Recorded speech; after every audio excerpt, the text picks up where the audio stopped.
Hello, my name is Burke Hedges, author of the best-selling book, The Parable of the Pipeline. I open my book with a story about Pablo and Bruno, who take two very different paths in their quest for financial independence. What you're about to see is the delightful animated story of their adventure. So, sit back, relax, and enjoy the life-changing lessons in The Parable of the Pipeline.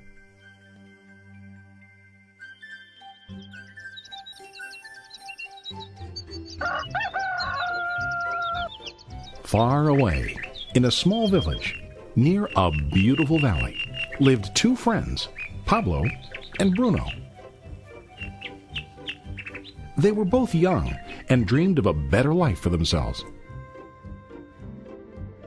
They'd often discussed their dreams about how they would become the most successful men in the village. They weren't afraid of hard work, and they searched for opportunities to help realize their goals and achieve their dreams. One day, an opportunity presented itself.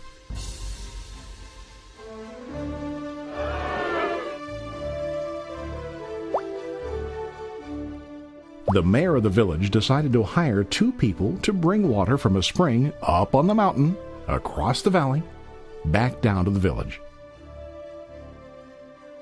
They were to be paid based on the amount of water delivered to the village. Bruno and Pablo enthusiastically got to work. Every day, from morning till evening, they carried buckets to and from the spring. They worked hard, carrying water to the village. In the evening, they'd return home with their day's wages.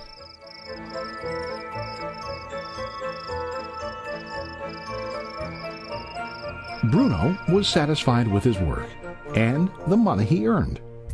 He was sure that with this work he could achieve his dreams.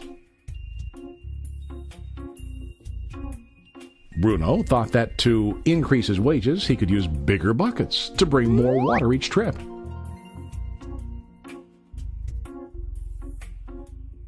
He believed with a larger income he would soon be able to buy a cow and the house that he dreamed about.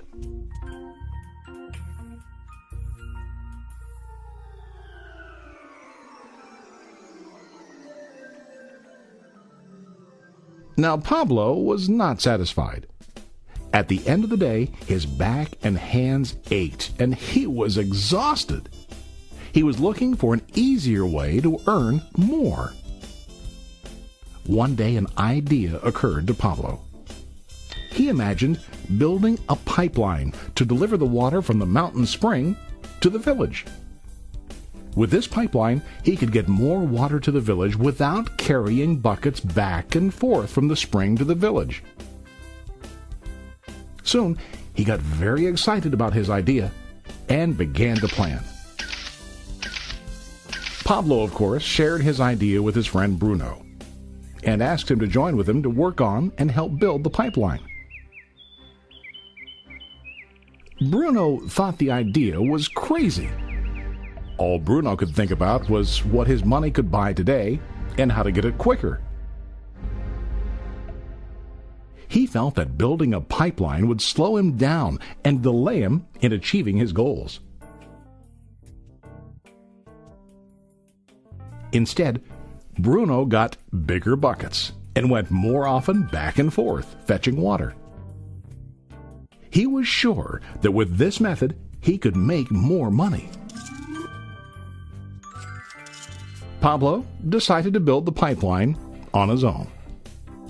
He understood that it would not be easy to build, and it would take time to complete the pipeline. Pablo knew that it could take several years to finish, but he set his mind on his goal. Every day he worked and carried water like before.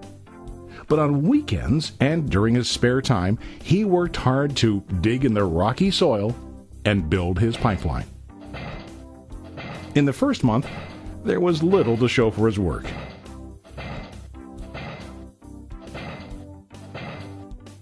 Bruno and the villagers laughed and teased him.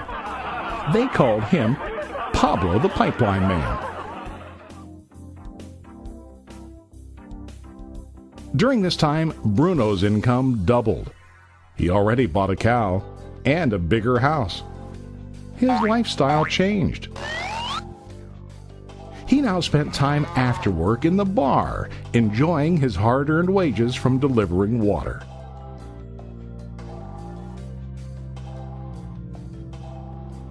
What Bruno didn't realize was that his body was starting to stoop from carrying the heavy buckets every day.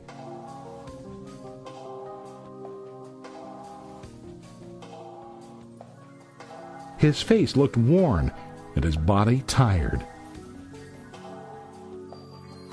Soon, he began to carry less and less water due to the wear and tear on his body.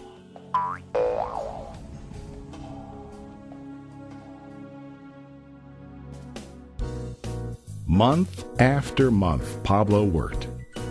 Soon a year passed, and then a second year. Finally, Pablo finished his pipeline. He now used his pipeline to deliver water to the village instead of carrying buckets. Pablo was now earning more money than ever before. The water continued flowing to the village, while Pablo wasn't working. While he slept and ate, the water flowed. Pablo was happy and proud of his insight, persistence, and hard work. Now his income flowed as long as the water flowed through his pipeline.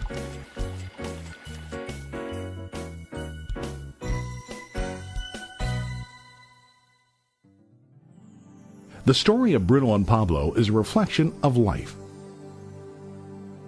Their jobs symbolize what most people do to earn money. Bruno gets his money using buckets. He goes back and forth, carrying his buckets from the spring to the village in exchange for money. To increase his income, he either has to go more frequently to the spring or to use larger buckets. It's common in real life to increase our income by working harder. For example, working overtime or getting a second job. We also increase the size of our buckets by accepting a higher paying position, which often includes spending more time on the job. Most of us exchange time for money like Bruno.